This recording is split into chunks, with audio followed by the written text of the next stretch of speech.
name is Beston. I live in Cape Town. Also, I do delivery. Interbet helped me to realize my dreams. Now I have my own delivery vehicle and I'm able to do the removal in and around Cape Town.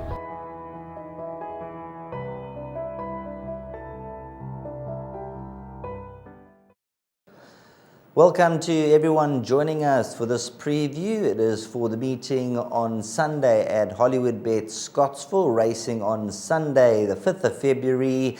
And we have an 8-race program where the first race is due for 12:45 and it'll be over 1,200 meters. Straight away into the bar pot. Race number 1 will be the opening leg of the bar pot.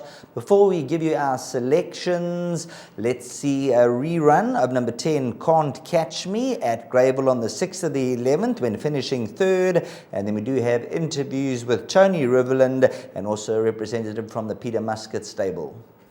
Coming to the 300, Shanta's Pride and Sea of Tears are coming home. Inside the 200 and Shanta's Pride putting it together. On the inside, Rio Supremo. Sea of Tears is getting going late on the outside. Shanta's Pride hits the front the last 100. And it's Richard Ferry and Shanta's Pride. Shanta's Pride pulls it out the fire. Rio Supremo Can't Catch Me behind these. Princess Joe's along the inside in photos. Yeah, I am looking for some improvement. I think it's the best I've seen her work. Difficult filly to work out because she's the most magnificent specimen, and she certainly doesn't produce the form one would expect when one sees her work here. But I must say it's the best she's worked. Yeah, Muzi hasn't ridden her. Let's hope we find some improvement there. But I get a feeling she will run a much better race. Yeah, she's been a little bit disappointing, this filly. You know, she's shown a lot of potential early on. Her work's been solid in the lead up. On paper, it doesn't look like a particularly strong race, and I give her a big each way chance. Well, thanks very much for the connections, for sharing the inside information on their runners for race number 1, which I mentioned kicks off the bar pot. And when you look at the bar pot, number 10, Can't Catch Me, that'll be my confident first selection as the horse to beat. And opened up 5-2. The money has come, no surprise. 5-2, I think, was a decent price, down 16-10. This is from the Peter Muscat stable, although returning from a 72-day absence. You just feel back to the 1,200 meters down the lane.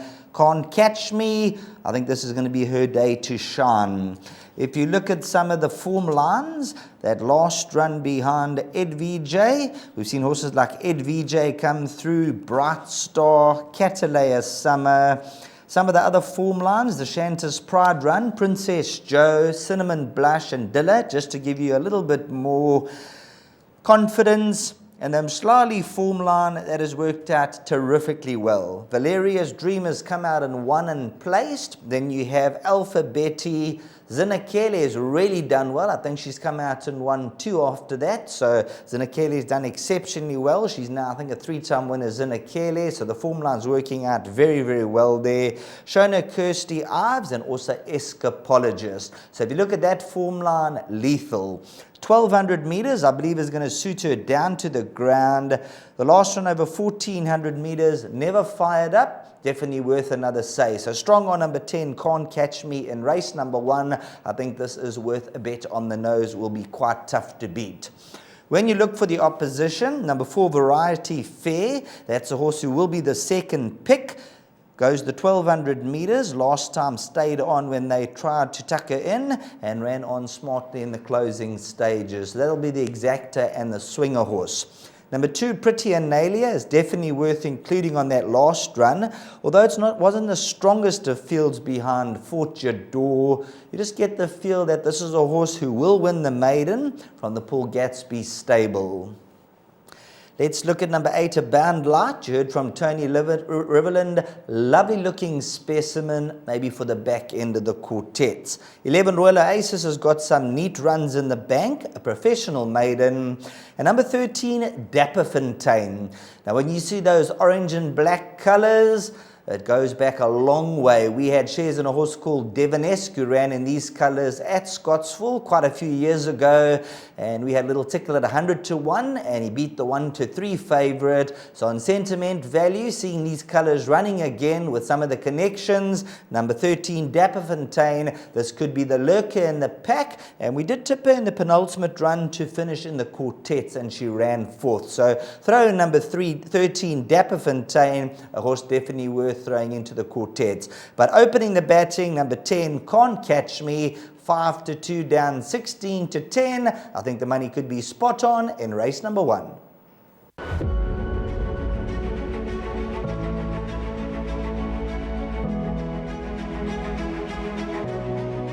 It's good fun. Days like these are great. You get the whole industry together, and to have, you know, companies and corporations like Interbet and Cape Racing who are so generous with sort of time and energy into making a day like this possible is it's fantastic for everyone.